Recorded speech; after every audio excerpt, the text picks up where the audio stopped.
Mailer marketing is a very popular option for many businesses, but it's not always the most viable option. Are you considering mailer marketing or any other marketing to go with? Well, you're going to want to stick around if you want your ads to be the most efficient in your business. I'll be diving into the details of why mailer marketing did not work out for me as a small and new business, but how it can actually be beneficial if you're a bigger business. At the end, I will tell you a great alternative to mailer marketing that you should jump right into if you have not done so already. My name is Benjamin Daniker. Welcome to the channel and let's get right into it. I'm sure you've seen advertising that comes in the mailbox of all different sorts and shapes. If you're a human, then you've seen coupon books, marketing inside the envelopes, magazines, newspapers. And what do most people do with this type of marketing? That's right, they throw them right into the blue trash bin. What used to work good in the past has been slowly replaced by the digital world. Sources like Google, Facebook, Instagram, just to name a few, are just dominating the marketing space right now, and generations are slowly growing out of mailers, which makes it less of an option. Not only are the ice going down, but also the competition's going up in these mailers. Along the prices just be in one, and no business owner wants to market right next to 5 other cheap, desperate companies and just end up losing out on a lot of business, making you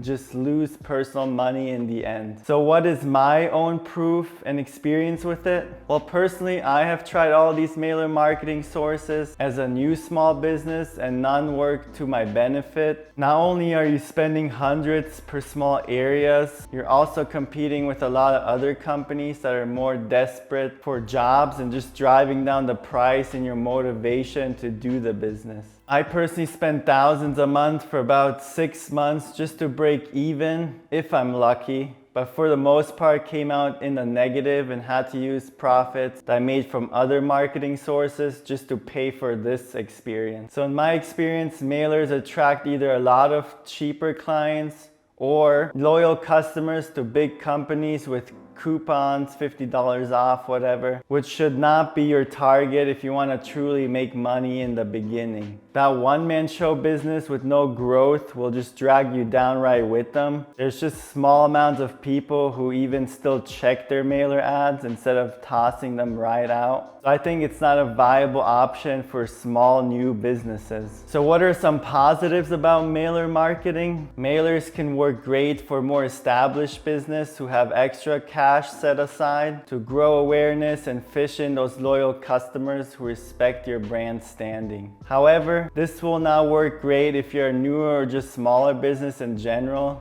just depending on each dollar coming in to survive. Depending on each and every single dollar coming in to survive, what should you do instead then? Well, in this case, stick to online marketing sources to start and grow your business with instant returns. Competition of the same business works a lot differently here, and the eyes are a lot more targeted and aware of your marketing. So don't waste thousands of dollars experimenting with this as I have. I'm here to save you money and steer you in a better direction. So I suggest look into Google and Meta marketing, as a large amount of potential leads are on these platforms. Meta is similar to mailer where you're fishing for eyes, and Google is my favorite as people are actively searching on there. So I suggest start with Google and even just stick with that as you gross millions a year. I'm curious, what marketing are you looking into doing, or which ones are you actually currently doing? Let me know down in the comments below. I'm really curious to see what works for others. If you enjoyed this video and found value, please consider hitting that subscribe button to keep up to date with weekly business growth videos. So thanks so much for watching, and I'll see you in the next one.